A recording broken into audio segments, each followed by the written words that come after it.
Good evening to all of you. आप सभी लोग कैसे हैं? आई होप आप सभी लोग बहुत अच्छे होंगे। तो चलिए आज का डिस्कशन स्टार्ट करते हैं एक मोटिवेशन कोट के साथ, है ना। तो ब्रिघम यंग जी के द्वारा बोला गया था, when you educate a man then you educate only a man, when you educate a woman you educate entire generation, है ना। तो इसका मतलब ये है, अगर आप एक आदमी, एक मैन को अगर शिक्षा देते हैं तो आप ओनली उस मैन को, उस आदमी को शिक्षा देते हैं। जबकि अगर आप एक वुमेन को अगर एजुकेशन प्रोवाइड कराते हैं प्रॉपर, तो आप एक इंटायर जनरेशन को एजुकेट करते हैं। मतलब कि जो बच्चे रहते हैं, आने वाली पीढ़ी है, वो सबसे ज़्यादा जो करीब रहते हैं ना, वो एक माँ के करीब रहते हैं। जब अगर उन बच्चों की माँ एजुकेट रहेगी तो उन्हें एक अच्छी एजुकेशन प्रोवाइड करा पाएगी, एक सही गलत में फ़र्क बता पाएगी। अगर वो फाइनेंशियली इंडिपेंडेंट है तो उन्हें एक दुनिया की अच्छी से अच्छी चीज़ प्रोवाइड करा पाएगी, जो बच्चों को उनकी नीड को फुलफिल करने के लिए आवश्यक है ना। तो कभी ऐसा होता है कि वुमेन को ऐसी ऐसी सिचुएशन उठानी पड़ती है कि वो फाइनेंशियली इंडिपेंडेंट ना होने की वजह से उनके बच्चों को भी बहुत सारी परेशानियां उठानी पड़ती हैं, जिसकी वजह से वो अपने बच्चों की अच्छे से ग्रोथ नहीं कर पाती है, उन बच्चों को अच्छी से एजुकेशन नहीं प्रोवाइड करा पाते हैं। एंड जब अगर वो माँ अच्छी एजुकेशन लिए रहेगी तो इस समाज में क्या सही है क्या गलत है, तुम्हारे साथ कोई गलत ना करे, उन सब चीज़ों की वो एक अवेयरनेस अपने बच्चों को देगी, है ना। तो कुछ भी चीज़ गलत हो रही है समाज में, वो उसमें फ़र्क कर पाएगी। अदरवाइज जो माँ है, अगर जो वुमेन एजुकेटेड नहीं है, उसके साथ भी कुछ बहुत सारा गलत हो रहा होता है इस सोसाइटी में, एंड फिर वो अपने बच्चों को किस तरीके से प्रोटेक्ट करेगी, क्योंकि सबसे ज़्यादा जो बच्चे रहते हैं वो अपनी माँ पर डिपेंड रहते हैं स्टार्टिंग में, है ना। तो एक वुमेन को अगर हम एजुकेशन प्रोवाइड करेंगे तो वो एक अपनी पूरी जो आने वाली जनरेशन है उसको एजुकेट करेगी, है ना। तो ये ब्रिघम यंग जी के द्वारा बोला गया था, है ना। तो चलिए आज का हम डिस्कशन स्टार्ट करते हैं। तो आज हम पढ़ेंगे, हम अपनी एमपीजीएस का नेक्स्ट लेक्चर है जिसमें हम ज्योग्राफी पोर्शन को डिस्कस कर रहे हैं, जिसमें हम क्लाइमेट, सीजन्स एंड रेनफॉल का पैटर्न देखेंगे कि जो हमारा एमपी है उसमें रेनफॉल, क्लाइमेट एंड सीजन का पैटर्न क्या होता है ना। तो इससे पहले हमने जो हमारे फिजिकल डिविजन्स थे एमपी के, वो हमने डिस्कस कर लिए थे, है ना। तो क्लाइमेट क्या होता है,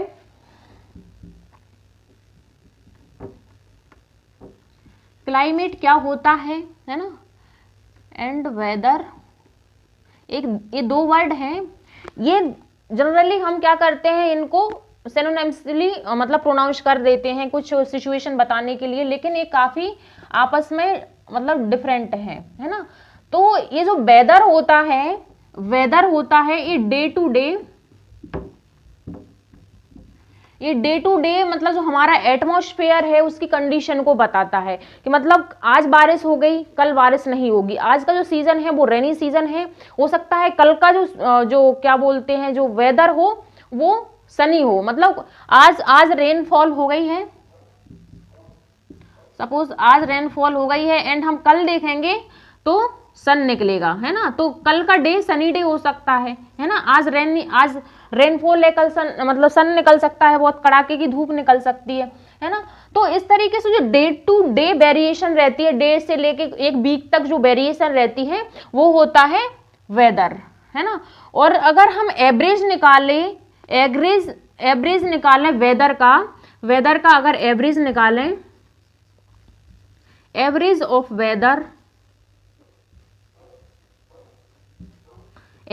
weather is known as climate, है ना।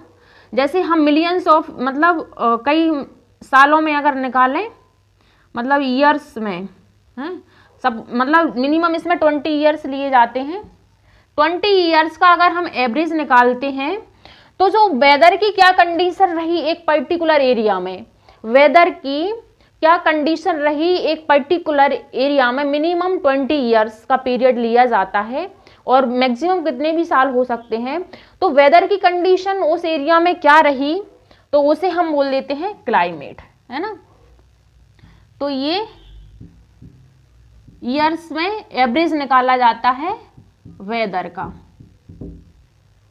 है ना, वेदर का एवरेज होता है क्लाइमेट, है ना। तो ये दोनों वर्ड में इतना डिफरेंस है कि ये कुछ टाइम का रहता है, डे से लेके वीक तक का रहता है, एंड जो क्लाइमेट रहता है वो कई सालों में एवरेज निकाला जाता है वेदर का, तो उसे हम क्लाइमेट बोलते हैं, है ना। तो आई होप आप लोगों को दो टर्म में समझ आ गए होंगे, है ना। तो अब हम देखेंगे कि जो हमारा क्लाइमेट, सीजन एंड रेनफॉल कौन कौन से फैक्टर्स पर डिपेंड करते हैं, है ना। तो जो हमारा क्लाइमेट है, सीजन है, वो डिपेंड करते हैं, जनरली हम देखेंगे कि जो हमारा क्लाइमेट है वो डिपेंड करता है लैटिट्यूड पर। जो हमारा क्लाइमेट है, क्लाइमेट डिपेंड करता है लैटिट्यूड्स पर। लैटिट्यूड्स क्या होते हैं, हमने प्रीवियस जो लेक्चर्स हैं एनसीईआरटी के, उनमें हमने देखा था लैटिट्यूड्स, जैसे कि हमारा ये ग्लोब है, ग्लोब में जो हॉरिजॉन्टल लाइंस रहती हैं इस तरीके से, इनको हम बोल देते हैं लैटिट्यूड्स, ये है लैटिट्यूड्स। तो इस पर हमारा क्लाइमेट डिपेंड करता है। अगर जैसे कि हम अगर देखेंगे, जो ये है नॉर्थ पोल एंड ये है साउथ पोल, तो जैसे जैसे हम north pole and south pole की तरफ बढ़ते हैं, उस तरीके से क्या है, जो लैटिट्यूड्स चेंज होते हैं, लैटिट्यूड चेंज होते हैं, है ना।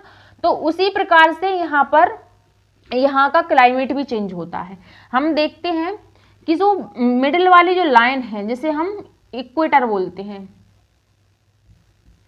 इक्वेटर है जो 0 डिग्री सेल्सियस पे है, 0 डिग्री पर है, सॉरी सेल्सियस नहीं, 0 डिग्री पर है, तो इसे हम इक्वेटर लाइन बोलते हैं, है ना।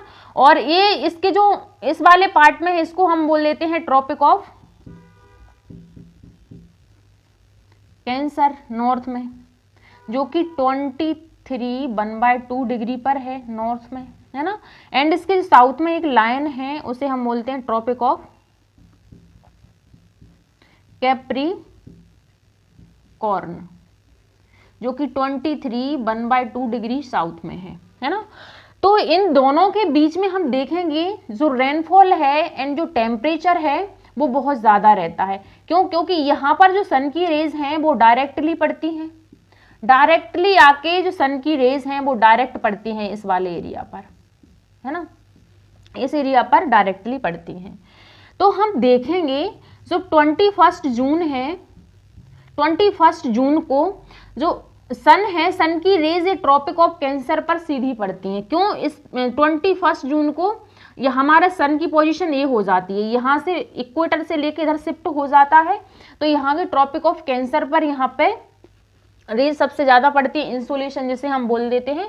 तो यहाँ पर सबसे ज़्यादा हीट है एंड समर एक्सपीरियंस होती है इस वाले पार्ट में, है ना। और जैसे ही हम अगर देखेंगे 22 दिसंबर को, है ना, 22 दिसंबर को ट्रॉपिक ऑफ कैप्रिकॉर्न पर सन की रेज सबसे ज़्यादा पड़ती है, इंसोलेशन सबसे ज़्यादा रहता है, क्योंकि सन की पोजीशन इधर शिफ्ट हो जाती है ना। ये हमने अच्छे से पहले वाली एनसीईआरटी के चैप्टर्स में देखा, है ना। तो इस वजह से जो समर रहेगी फिर इस वाले पोर्शन पर शिफ्ट हो जाएगी, मतलब ट्रॉपिक ऑफ कैप्रिकॉर्न वाले एरिया पर समर होगी, सबसे ज़्यादा हीट रहेगी, हॉट रहेगा ये वाला एरिया। एंड ये वाला एरिया होगा जो नॉर्थ वाला पार्ट है, नदर्न हेमिस्फीयर है, वो कोल्ड हो जाएगा, है ना। तो इस वाले पार्ट पे क्या होगी, विंटर हो जाएगी।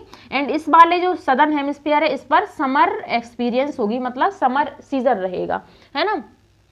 तो इस तरीके से हमने देखा था अपने ग्लोब में पोजीशन पहले वाले चैप्टर्स में, है ना। तो अब हम यहाँ पे करते हैं एमपी की बात। एमपी हमारा स्टेट है, एमपी हमारा स्टेट है,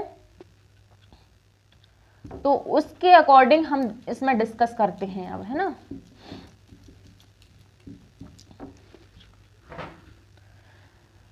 तो एमपी में क्या है, जो हमारा एमपी है, इस तरीके से हमारे एमपी का डायग्राम है, कुछ रफ डायग्राम हम बनाते हैं अपने एमपी का।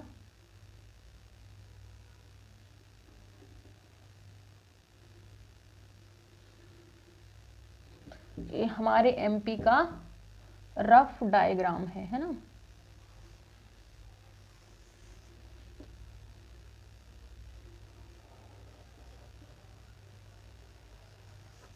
ये हमारे एमपी का डायग्राम है ना। तो हम देखेंगे तो हमारे एमपी है, एमपी हमारे इंडिया के सेंट्रल पार्ट में है। ये इंडिया का मैप है,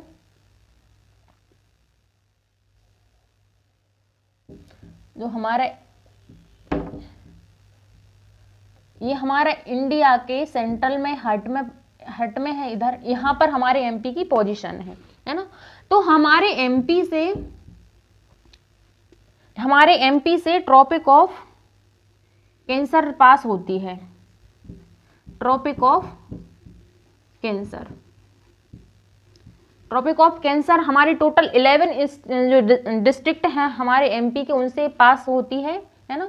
एंड जो हम अपने जो इंडिया में पोजीशन हम देखेंगे तो जो ट्रॉपिक ऑफ कैंसर है वो इस तरीके से पास होती है, इस वाले पोर्शन से। तो हमारे जो एमपी है उस वाले हमारे एमपी के पोर्शन से भी निकलती है ना।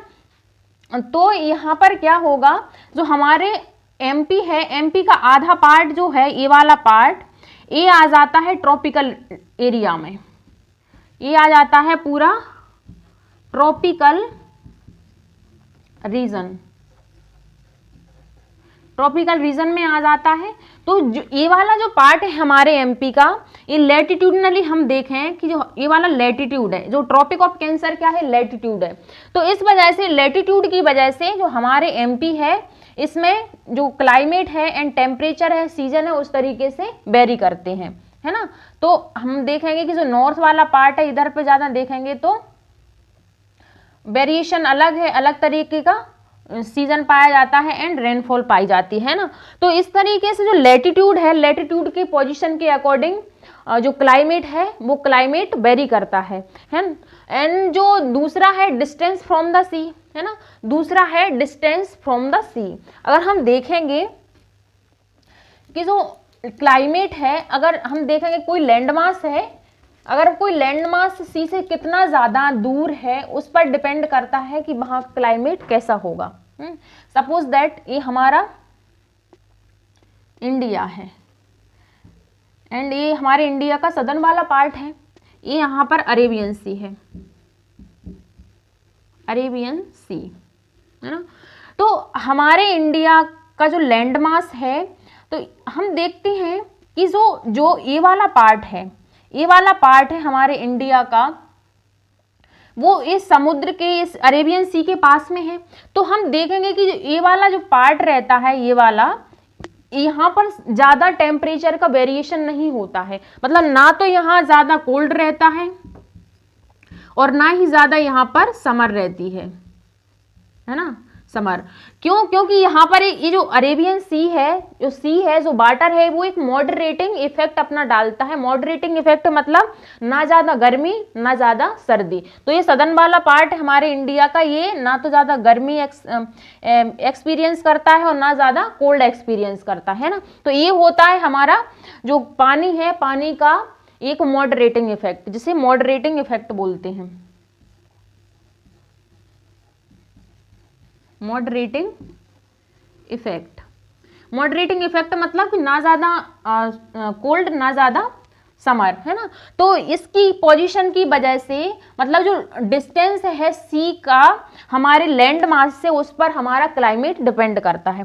और जैसे जैसे हम इस नॉर्थ वाले पार्ट में जाएंगे, क्यों, ये लैंड मास से फिर ये सी दूर हो रहा है ना, दूर हो रहा है, तो इधर क्या होगा,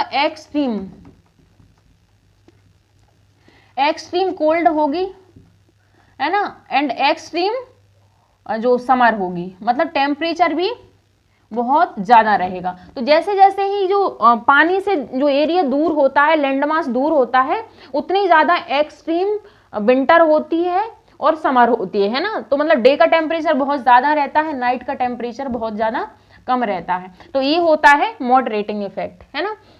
तो ये हमने देखा कि हमने जो क्लाइमेट डिपेंड करता है वो डिस्टेंस पर डिपेंड करता है, वाटर बॉडीज के या सी के, है ना।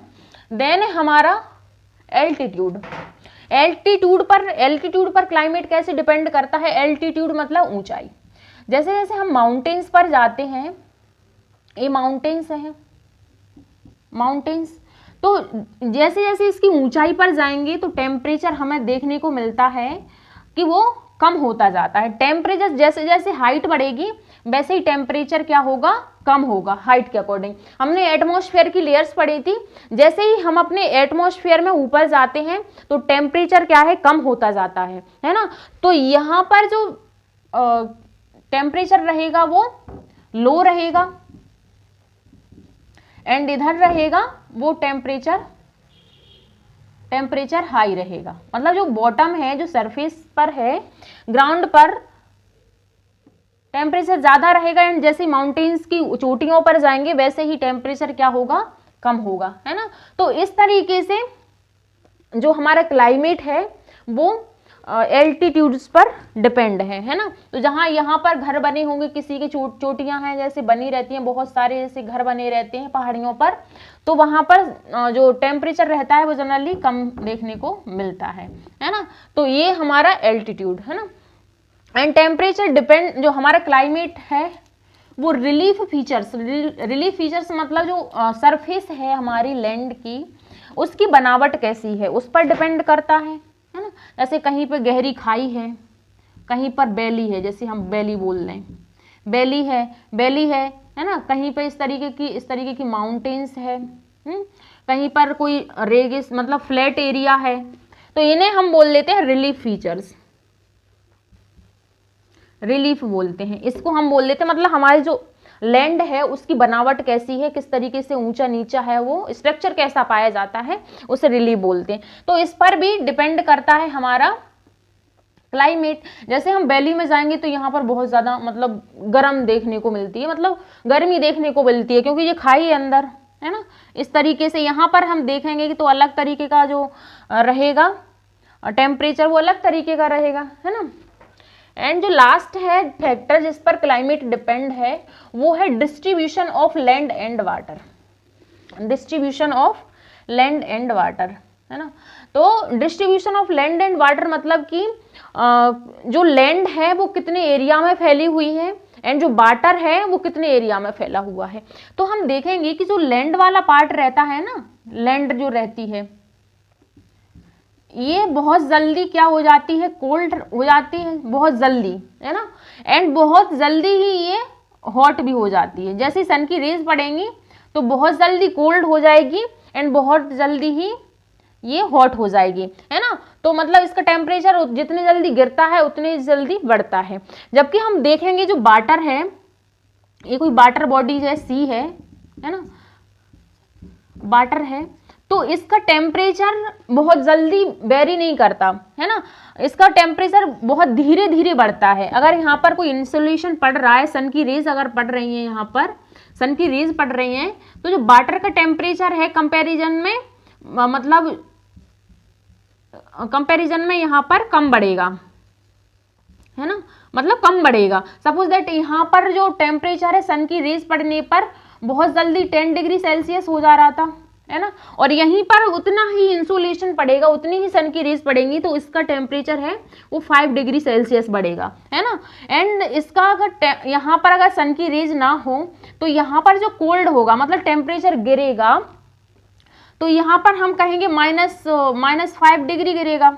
एंड यहाँ पर हम देखेंगे जो टेम्परेचर गिरेगा -10 डिग्री गिर जाएगा, है ना। तो यहाँ पर ज्यादा कोल्ड भी होता है एंड ज्यादा हॉट भी हो जाता है जल्दी। तो ये रहता है जो लैंड एंड वाटर में डिफरेंस, इसका टेम्परेचर बढ़ने का एंड घटने का, है ना।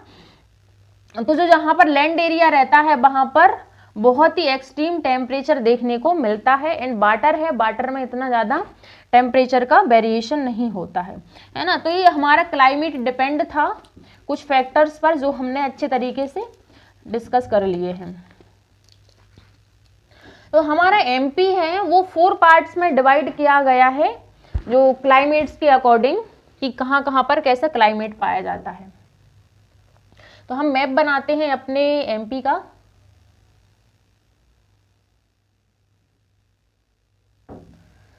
ये हमारे एमपी का इस तरीके से कुछ मैप है ना।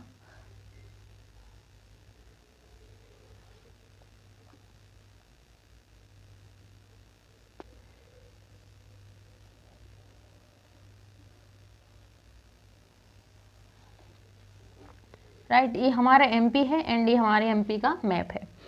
तो हमारे एमपी को 4 पार्ट्स में डिवाइड किया गया है अकॉर्डिंग टू क्लाइमेट की, कहाँ वहां पर क्लाइमेट कैसा पाया जाता है। तो पहला है नदन प्लेन, नदन प्लेन है,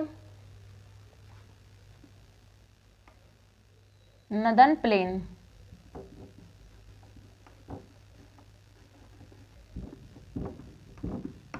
नदन प्लेन्स है ना, नदन प्लेन्स है, जिसमें हमारा पार्ट आ जाता है बुंदेलखंड का, रीवा पन्ना प्लेट्यू वाला एंड सेंट्रल इंडिया वाला। तो ये वाला पार्ट है, ये है हमारा सेंट्रल इंडिया, ये है सेंट्रल इंडिया वाला पार्ट, है ना। इधर पे देखेंगे कि है ये है बुंदेलखंड वाला पार्ट,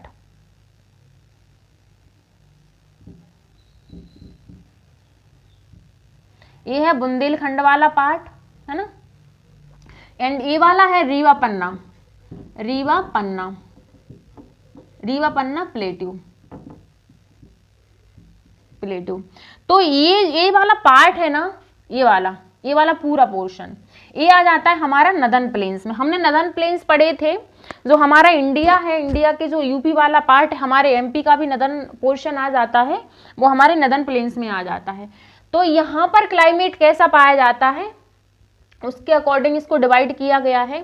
तो जो नदन प्लेन है, जो नदन प्लेन है, यहाँ पर जो क्लाइमेट पाया जाता है, यहाँ नदन प्लेन्स में जो क्लाइमेट पाया जाता है, जो टेम्परेचर पाया जाता है, बहुत ही एक्सट्रीम पाया जाता है,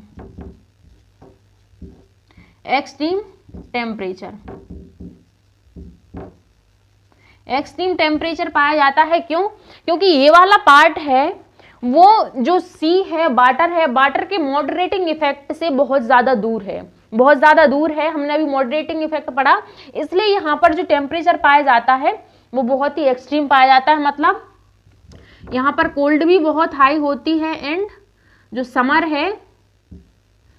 है वो भी बहुत ज्यादा टेम्परेचर रहता है समर का, है ना। तो ये है हमारा जो नदन प्लेन्स है उसका टेम्परेचर वेरिएशंस, है ना।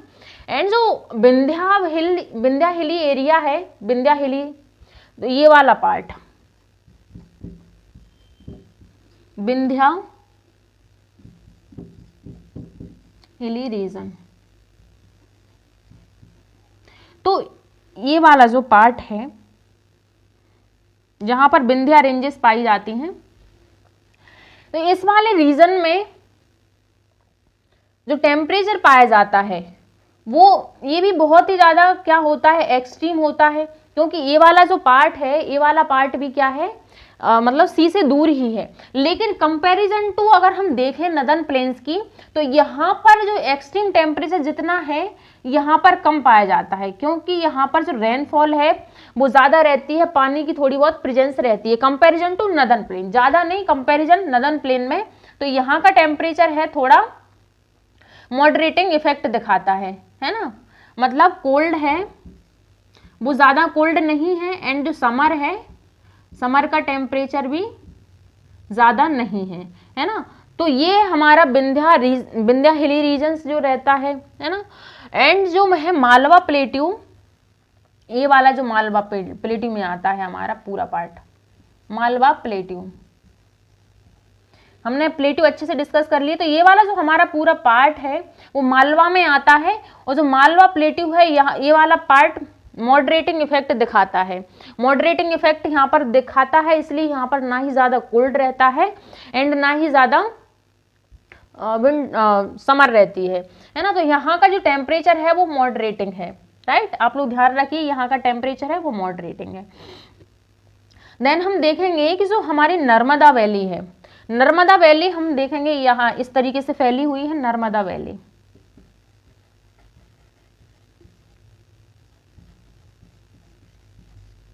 नर्मदा वैली है, ये हमारे जो ट्रॉपिक ऑफ कैंसर है, हमने देखा था ट्रॉपिक ऑफ कैंसर पास होती है।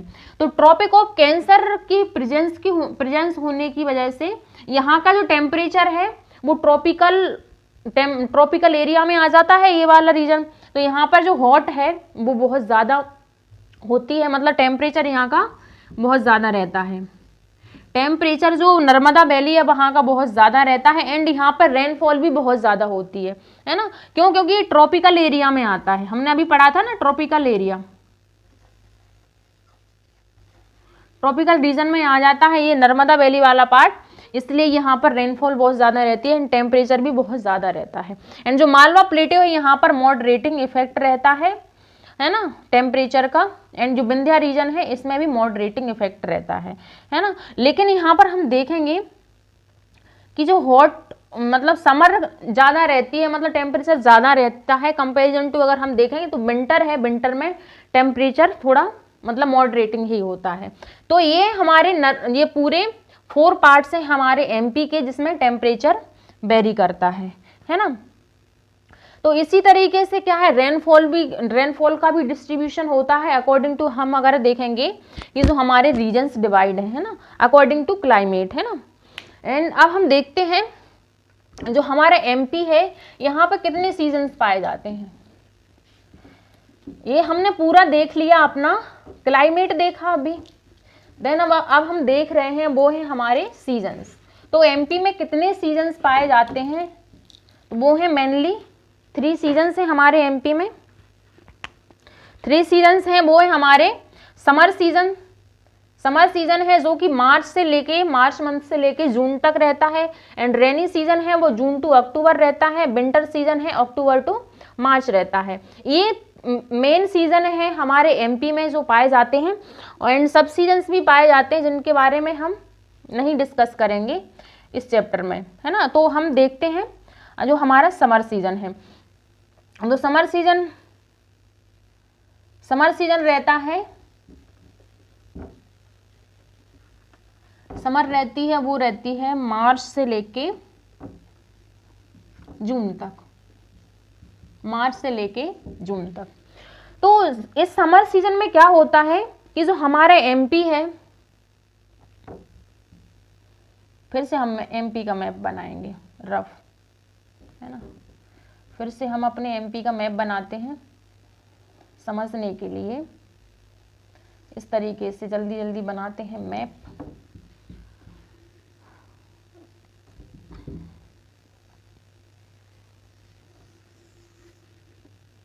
ये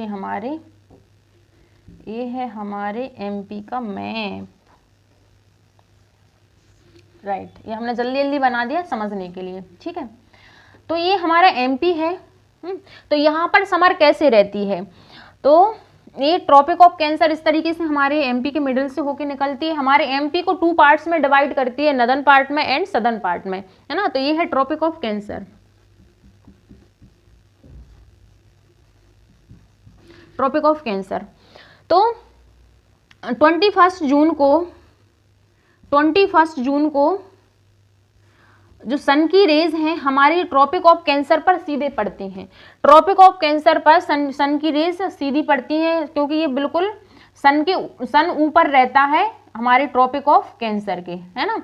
तो इस वाले पार्ट में हम देखेंगे, इस वाले पार्ट में बहुत ज़्यादा हीट फील होगी, मतलब जो टेम्परेचर है इस वाले पार्ट का बहुत ज़्यादा हाई होगा, है ना। तो हम इस वाले पार्ट को देखें, पूरा ही पार्ट ही आ जाता है ट्रॉपिक में, है ना। तो जो हम जैसे ही हम देखते हैं मार्च से लेके, ये मार्च का मंथ है, मार्च के मंथ से स्टार्ट होके जो सन है वो ट्रॉपिक ऑफ कैंसर की साइड शिफ्ट होता है, ट्रॉपिक ऑफ कैंसर की साइड शिफ्ट होता है। तो उसी तरीके से मार्च मंथ से लेकर जून तक, 21 जून तक हमारे यहाँ हमारे एमपी में जो समर है, समर सीजन रहता है ना। तो उसी की वजह से हमारे पूरे पार्ट में, मतलब इस वाले पार्ट में ज़्यादा हीट होगी, ज़्यादा टेम्परेचर रहेगा, एंड इस वाले पार्ट में कम रहेगा, है ना। तो वो अकॉर्डिंग टू हम देखेंगे क्लाइमेट के अकॉर्डिंग, जो वाटर का इफेक्ट है, मॉडरेटिंग इफेक्ट है, उसके अकॉर्डिंग हमारे एमपी में मतलब टेम्परेचर का वेरिएशन होगा। तो इसके अकॉर्डिंग हम देखेंगे कि ये वाले मार्च से लेके जून के मंथ तक हमारे एमपी है उसमें जो समर रहता है मतलब समर सीजन रहता है ना, अकॉर्डिंग टू सन की पोजीशन के। एंड जो फिर उसके बाद क्या होता है, जो रेनी सीजन आता है समर के बाद, जैसे ही जून खत्म होती है तो जो अरेबियन सी से एंड बे ऑफ बंगाल से क्या होता है, तो हम देखते हैं अपने इंडिया का मैप।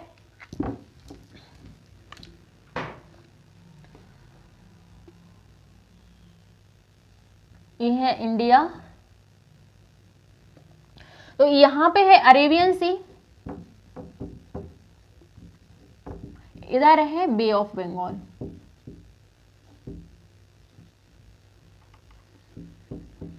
तो ये जैसे ही जून का महीना खत्म होगा, जून का मंथ खत्म होगा, तो यहां पर साउथ वेस्ट मानसून जनरेट होता है, साउथ वेस्ट मानसून क्रिएट होता है हमारे अरेबियन सी में एंड बे ऑफ बंगाल में। तो इधर पे क्या है, जो रेन जो विंड है वो अपने साथ मॉइस्चर को लेके इस तरीके से ट्रेवल करती हैं, एंड इधर हम देखेंगे कि जो बे ऑफ बंगाल की साइड से भी ट्रेवल करती हैं लैंड वाले एरिया पे। तो हमारा एमपी इस पोजीशन में आता है। तो ये जो विंड है अपने साथ मॉइस्चर को लिए हैं, हमारे जो एमपी है उसमें रेनफॉल कराती हैं, हमारे एमपी में रेनफॉल कराती है। तो इसकी वजह से क्या है कि जो हमारा जो रेनी सीजन है वो जून से लेके अक्टूबर तक रहता है ना।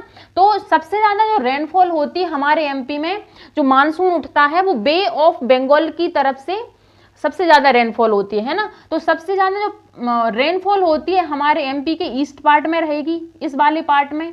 एंड जैसे जैसे ही हम वेस्ट साइड जाएंगे, नॉर्थ वेस्ट साइड, तो रेनफॉल कम होती जाएगी, रेनफॉल कम होती जाएगी। जैसे कि हम बड़े मैप में देखें तो हमारे इस वाले पार्ट में, ईस्ट वाले पार्ट में सबसे ज़्यादा रेनफॉल होगी कंपैरिजन टू वेस्ट। क्यों? क्योंकि जो बे ऑफ बंगाल की जो मॉइस्चर लिए हुए थी विंड, वो इधर पूरे इस वाले एरिया ने कैप्चर कर ली, मतलब इधर हिल पाई जाती है, तो इधर बारिश हो जाती है पहले। और जैसे जैसे ही इधर जाते हैं वेस्ट, नॉर्थ वेस्ट साइड, तो रेनफॉल कम हो जाती है। तभी हम देखते हैं कि जो हमारा भिंड वाला एरिया है, भिंड डिस्ट्रिक्ट है, उसमें सबसे ज़्यादा कम रेनफॉल देखने को मिलती है ईयर की, है ना। तो इस तरीके से हमारे एमपी में रेनफॉल होती है जून से लेके अक्टूबर तक, है ना। एंड दिसंबर एंड जनवरी में भी हमारे एमपी में रेनफॉल होती है, वो होती है वेस्टर्न डिस्टर्बेंसेस की वजह से। एंड है ना, जो वेस्टर्न डिस्टर्बेंसेस मतलब कि जो वेस्ट साइड से डिस्टर्बेंस होते हैं, मतलब साइक्लोन्स आते हैं, साइक्लोन्स आते हैं मेडिटेरेनियन सी से। तो साइक्लोन्स की वजह से हमारे एमपी में कुछ जगह बारिश होती है, हमारे एमपी में बारिश होती है, तो उन्हें हम बोल लेते हैं वेस्टर्न डिस्टर्बेंसेस, उन्हें हम बोल लेते हैं वेस्टर्न डिस्टर्बेंसेस, है ना। तो अभी जो मंथ चल रहा है वो जनवरी का, जो अभी रेनफॉल हो रही है वो ये मानसून सीजन की वजह से नहीं हो रही है, ये हो रही है वेस्टर्न डिस्टर्बेंसेस की वजह से, जो कि वेस्ट साइड से आते हैं, मेडिटेरेनियन सी से जो साइक्लोन्स उठते हैं उनकी वजह से बारिश होती है ना। तो दिसंबर एंड जनवरी में भी रेनफॉल देखने को मिलती है एमपी में, राइट। एंड जो नेक्स्ट सीजन है वो है विंटर सीजन, है ना। विंटर रहती है हमारे एमपी में अक्टूबर से लेके मार्च तक।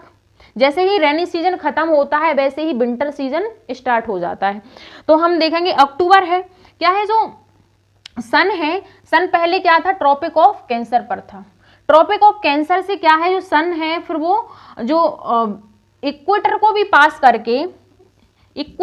पास करके यहाँ पर जो सदर्न हेमिस्फीयर में जो पाई जाती है वो है ट्रॉपिक ऑफ कैप्रिकॉर्न। हमने ग्लोब में देखा था, है ना, ये लैटिट्यूड्स है। यहाँ है जो Tropic of Cancer, Tropic of Cancer. तो सन है, सन की पोजीशन इस तरीके से जो हमारा सदर्न हेमिस्फीयर है उस तरफ शिफ्ट हो जाती है ना। तो हम देखेंगे कि 22 दिसंबर को सन है सीधा यहाँ पर पड़ता है जो ट्रॉपिक ऑफ कैप्रिकॉर्न पर। तो इस वाले जो सदर्न हेमिस्फीयर है इस पे तो हो जाती है समर, एंड जो नदर्न हेमिस्फीयर है जिसमें हमारा एमपी आता है एंड इंडिया आता है, तो इस वाले पोर्शन पर हो जाती है विंटर, है ना।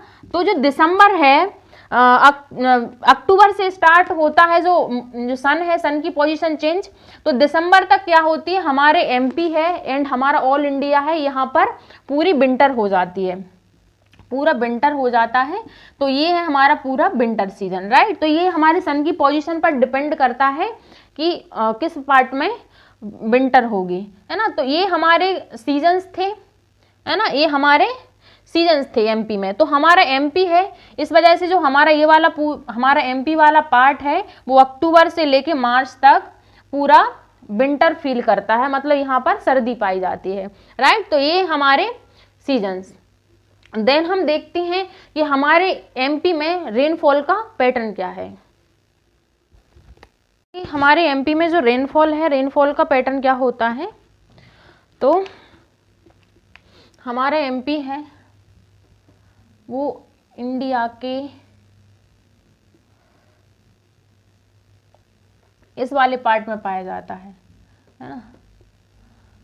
अगर हम देखें तो इंडिया के इस वाले पार्ट में पाया जाता है। ये हमारे एमपी की पोजीशन है इंडिया के हार्ट में। तो ये इधर साउथ में देखेंगे अरेबियन सी है, इधर है बे ऑफ बंगाल,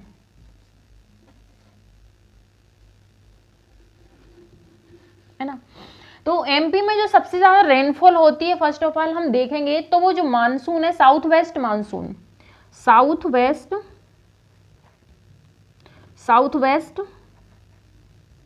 मानसून,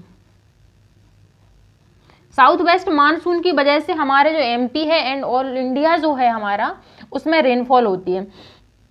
तो एमपी में पर्टिकुलरली हम देखें रेनफॉल तो वो सबसे ज्यादा होती है बे ऑफ बंगाल से जो मानसून उठता है उसकी वजह से होती है। तो हमारा एमपी है, इसमें जो सबसे ज्यादा रेनफॉल होती है वो हमारे एमपी का ए वाला पार्ट रिसीव करता है सबसे ज्यादा। और जैसे जैसे हमने देखा कि इधर वेस्ट साइड जाएंगे, नॉर्थ वेस्ट साइड जाएंगे तो रेनफॉल कम होती जाएगी। क्यों? क्योंकि जो ह्यूमिडिटी लूज कर देती है, जो भी विंड जाती है वेस्ट बंगाल से, जो बे ऑफ बंगाल साइड से, इधर पे लेस रेनफॉल होती है। एंड अरेबियन सी से जो विंड जाती हैं, अरेबियन सी का साउथ वेस्ट मानसून जाता है, वो हमारे एमपी तक पहुंचते पहुंचते सारी ह्यूमिडिटी को लॉस कर देता है, जिसकी वजह से क्या है हमारे एमपी में सबसे ज्यादा रेनफॉल होती है वो बे ऑफ बंगाल की ही वजह से होती है, कंपैरिजन में अगर हम देखें अरेबियन सी मानसून की वजह से, है ना। तो जो हमारा एमपी है इसको 3 पार्ट्स में डिवाइड किया गया है, इसकी रेनफॉल को, है ना। इसके नॉर्थ वेस्ट में रेनफॉल कितनी होती है एंड नॉर्थ ईस्ट में रेनफॉल कितनी है एंड साउथ ईस्ट में रेनफॉल कितनी है। तो ये हमारे एमपी का रफ मैप हम जल्दी जल्दी देखते हैं इस तरीके से, जो हमारे एमपी का जो मैप है।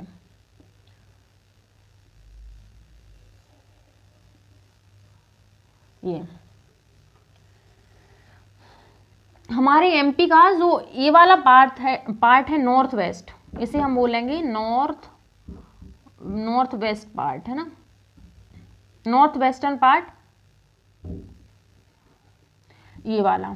इस वाले एरिया में हमारे एमपी में सबसे कम रेनफॉल होती है। क्यों? क्योंकि जैसे ही अरेबियन सी से जो विंड आती है, हमारे एमपी की हमने पोजीशन देखी अपने इंडिया में, है ना, तो ये यहाँ पर आते आते सारी रेनफॉल को लूज कर देती हैं। तो हमारा ये वाला पार्ट है, यहाँ पर पाई जाती है भिंड एक रीजन डिस्ट्रिक्ट है एमपी में।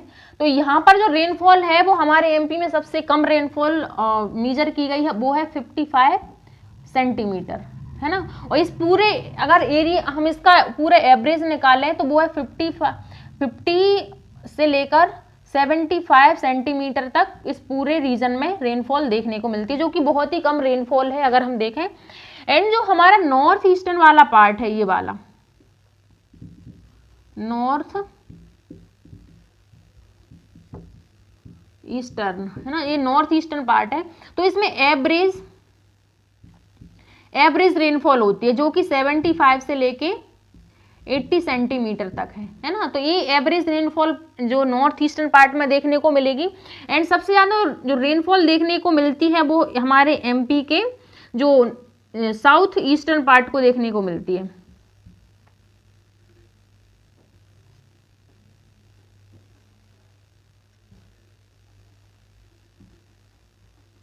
साउथ ईस्टर्न पार्ट जो हमारे एमपी का है, साउथ ईस्टर्न रीजन, इस वाले रीजन में सबसे ज्यादा रेनफॉल देखने को मिलती है ना।